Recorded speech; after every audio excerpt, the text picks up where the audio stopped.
Hey, Life Group leaders, got some good news for you. Found out this past Sunday we had 2 people get saved during the 11 o'clock service.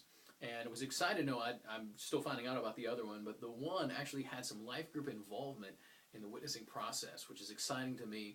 So keep up the good work. People are getting saved. It's an exciting and wonderful time at our church.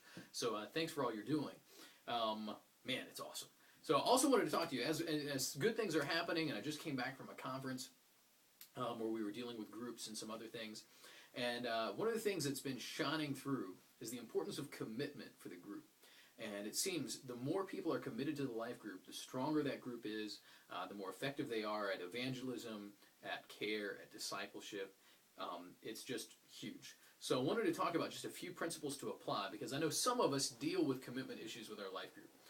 We have the people who, they don't show up that much, they're always canceling. Their reasons for canceling seem to be, hey, those are things that shouldn't be as important as life group. And so if you're dealing with commitment issues, I'd like to talk about that. So let's talk about that whole process. One of the things that I've noticed in forming commitment is that the leader sets the tone. The more committed you are, the more committed the people in your group are going to be. And I've seen this played out especially in follow-up. What I've noticed is when somebody signs up for a life group, if that leader calls within the first few days or first week to invite them to the group, it makes a huge difference. It sends the message, hey, your group is important and we want you here.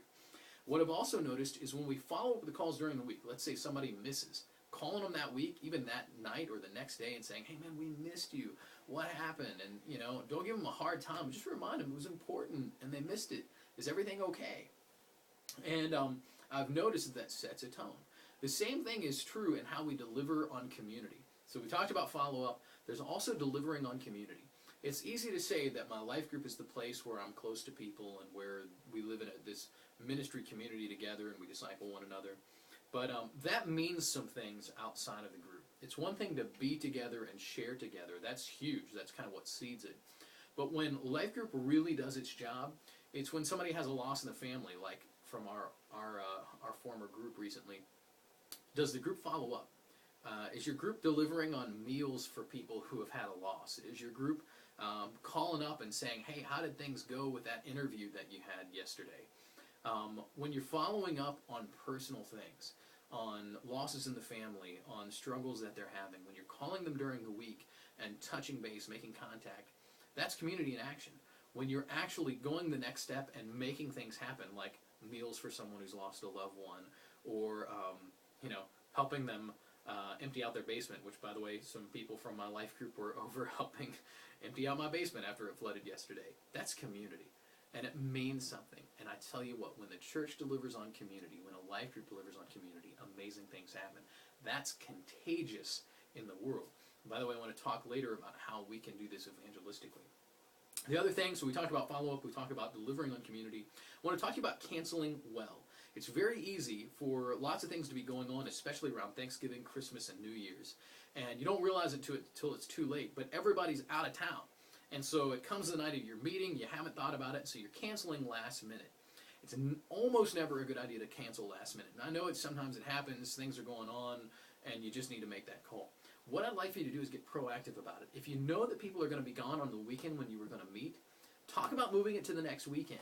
Or maybe think about making a call and saying, hey, wow, there's so much going on, it's going to be really difficult to meet. So let's schedule these 2 times. We're going to meet everybody. Can you make it? We're going to do those. We know it's changing the schedule, but these 2 times we're going to do it.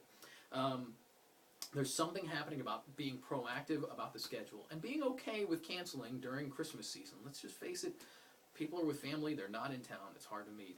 But being very intentional about it rather than reactive helps a lot in showing how important the group is. Because it's like saying, hey, we know the group's important, we're going to try to work the schedule around, rather than waiting to the last minute and say, hey, we didn't think about group. Things happen on that. So follow up, delivering on community, canceling well. The very last thing I want you to think about is doing something outside of the group together for fun. We've already talked about serving together. It's huge. Hopefully your life group is serving together. But in addition, one of the things I've noticed is when you just schedule like a Christmas party, and you do something where it doesn't have to feel spiritual, quote unquote, to anybody, although even when we hang out, it's a spiritual thing. God is moving. I want to encourage you, think about maybe having a Christmas party this year, or maybe a Thanksgiving party, or getting together for New Year's. Sometimes that's easier than Christmas because of family things. But think about those things. Think about doing good follow-up, delivering on community, canceling well, and doing stuff outside the normal time of group. Now, last minute, hopefully that was some valuable information. I want to talk to you about some interesting opportunities. First of all, shut-ins. We have about 15 to 20 shut-ins associated with our church.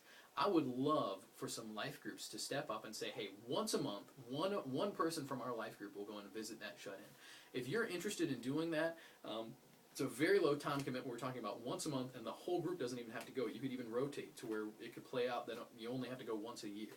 I would love for you all to do it. It would be a great opportunity to minister to some people.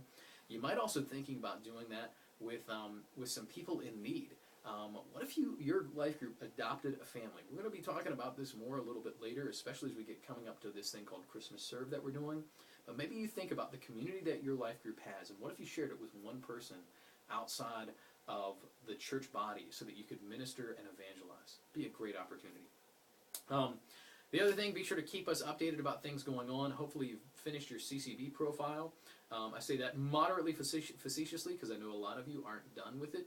So I'm going to be working on you on that. I'm going to be giving you a gentle, loving, hard time because I need those done. I need you to be in CCB, Church Community Builder for you new ones. And I need you to be doing your reports through there. But God is doing amazing things. Keep your eyes out for Christmas Serve. We're going to do what we normally do with Christmas boxes and Angel Tree, except we're going to take it to the next level this year. So be watching out. Some cool announcements coming up. I'm excited about the ministry we're doing. Listen, God is moving. You all are doing a great work. Thank you so much. Keep it up. I want to maybe even reiterate, God is moving and the enemy is fighting right now. And it is, I know that there are those of you who are going through some tough times. But if you haven't noticed, this is also a time where we're experiencing more salvations and more baptisms than almost any other time. And so let's stay faithful in the fight. Thank you for all you're doing. I know that it is a real price that you pay to minister. Thank you. Keep it up. We'll talk to you soon.